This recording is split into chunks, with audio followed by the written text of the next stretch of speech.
শুভেন্দু অধিকারীর শপথের উচ্ছ্বাস শেষ না হতেই সীমান্তে রক্ত ঝরিয়ে নতুন করে নাড়া দিল বাংলাদেশ ভারত সম্পর্ককে।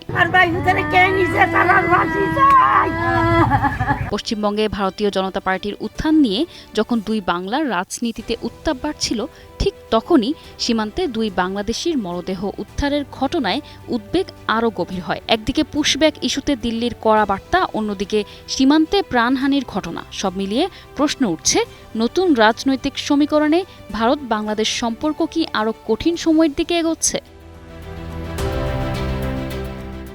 ঈদ আসবে, সাথে ক্যাশব্যাকও আসবে। নিজের বা প্রিয়জনের জন্য কেনাকাটায় এবারও নগদ পেমেন্টে পাচ্ছেন দারুণ ক্যাশব্যাক। তাই যাই কিনুন, পেমেন্ট করুন নগদে।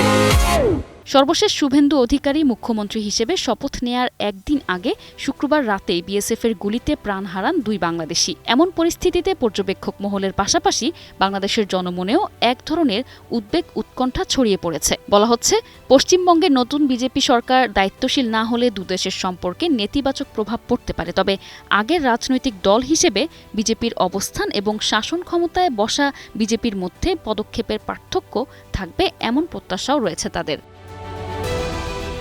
ভারত পরিচালিত হয় তাদের রাষ্ট্রগুরু কৌটিল্যের বিধান ও উপদেশকে শিরোধার্য করে। সেই কৌটিল্য, যিনি চাণক্য নামেও পরিচিত, ভারতের রাজা ও শাসকদের বলে গেছেন, ক্ষমতা অর্জনের লোভ এবং অন্য দেশ বিজয়ের আকাঙ্ক্ষাকে কখনো মন থেকে মুছে যেতে দেবে না। সব সীমান্তবর্তী রাজাকে শত্রু মনে করতে হবে, প্রতিবেশী রাষ্ট্রগুলোকে বাদ দিয়ে অন্যান্য রাষ্ট্রের সঙ্গে বন্ধুত্ব স্থাপন করতে হবে। এছাড়া ভারতকে উপদেশ দিয়ে গেছেন, সারা পৃথিবী চাইলেও তুমি নিজের শান্তির কথা চিন্তা করতে পারবে না, তবে বাহ্যিকভাবে শান্তি এবং সৎ প্রতিবেশী সুলভ সম্পর্কের ভান করে নিজের আসল উদ্দেশ্য আড়াল করার অভিপ্রায়ে একে ঢালস্বরূপ ব্যবহার করা যাবে।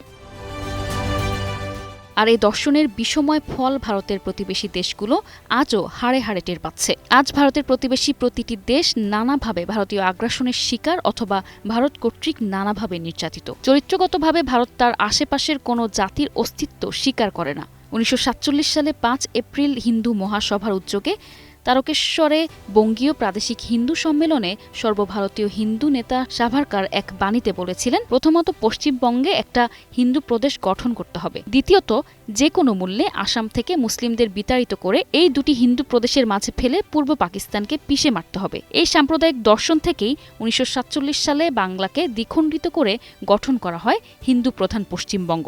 এরপর 1947 থেকে 85 সালের মধ্যে আসাম থেকে মুসলিম বিতাড়িত প্রক্রিয়াও শেষ করা হয়েছে। এখন পিষে ফেলতে বাকি আছে বাংলাদেশ। তারই প্রক্রিয়া চালিয়ে যাচ্ছে ভারত। নিশা আলম, ডেস্ক রিপোর্ট, 21 টেলিভিশন।